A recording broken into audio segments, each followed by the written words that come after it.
Celeb Secrets is here once again with Banham, and I am so excited to chat with you because the last time we spoke, you were fresh off your blind audition for The Voice, and you've had quite the journey since then. So could you give like a brief summary of your experience on The Voice so far for people that might have missed an episode or two? I started out, I got 3 chairs to turn around. I got Nile, Kelly, and Chance to turn, but Nile had actually used his 1 block on Kelly Clarkson, so I was unable to join her team even if I wanted to, but she did tell me that she would steal me if she had the chance.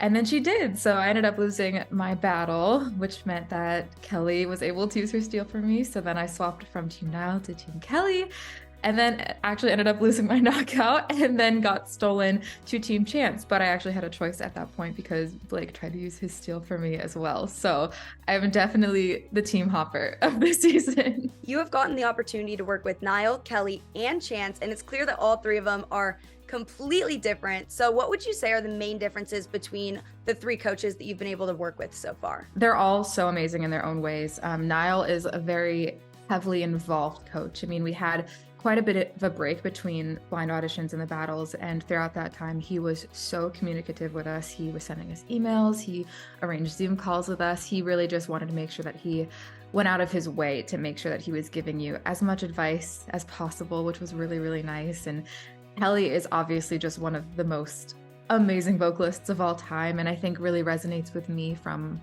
like a technical standpoint. So hearing what she had to say for my knockout round was so incredible. Like hearing the way that she would tackle the song if she was the one singing it was like a once in a lifetime type of experience. So that was amazing. And then Chance is just such a chill guy. Like he is just so down to earth, and he has an amazing talent of making you feel like you're not surrounded by tons of producers and a camera crew and lighting and everything. He just really is able to connect with you and on a level that I really didn't anticipate. Okay, I love that you mentioned Chance's calming presence, because even just as a viewer, I can tell that he is just such a chill guy. Oh yeah, totally. At first I was like, oh gosh, I hope I'm not too much for him. But we get along great.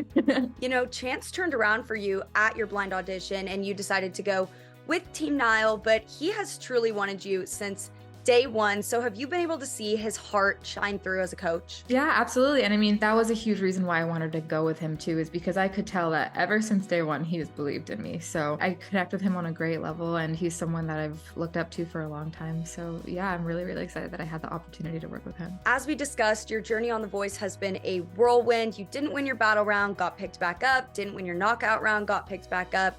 So something I really admire in you is your resilience. How do you remain positive and keep your spirits high even when dealing with all the ups and downs in your journey on The Voice? Yeah, well, I mean, I think that that's been a huge part of my journey in general. You know, I've tried out for this show many times before ever actually getting to the point of the blind auditions. You know, I think I auditioned for 5 seasons in total. And, you know, I think that the no's get a little bit easier every time because, you know, it's just, they start not looking as no's, but just like, okay, that didn't work, but something else will. So, you know, maybe not winning my battle or not winning my knockout was like a bit of a blow, but at the same time, it's like, okay, now I have this new opportunity to work with this new person and get more information and connect with this other person who has so many connections in the industry. So there's definitely a silver lining to everything. And I think that the best thing you can do in a situation like this is really try to see that silver lining and know that, you know, it might not be the exact result that you wanted, but at the end of the day, that's just opening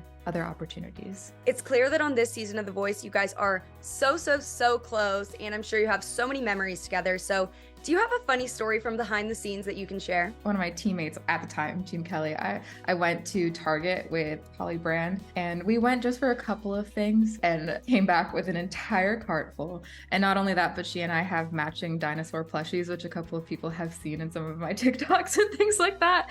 But I think that's like a huge thing, is that the Target trips were a massive highlight because we would go very frequently and it was very dangerous. Speaking of TikTok, I see your TikToks on my For You page literally all the time, and you have been growing on all of your social media platforms. So what has it been like to just kind of have that rapid growth on social media and that rapid rise to success due to The Voice? It's been really cool because, you know, what's something that's nice about the show is that it's in the hands of producers. You know, like you do your best as as an artist in the interviews and with your performances on stage. But what I love about social media is that like I own that platform, I control the content that's there and can really use it as an opportunity to connect with people and showcase not only my on stage and on camera personality, but just who I really am in my day-to-day life. So I think people appreciate that when it comes to social media. So yeah, it's been fun to go on Instagram Live or post really silly TikToks that people seem to like. So yeah, it's been a lot of fun. You made it past the knockout rounds, you're on Team Chance, and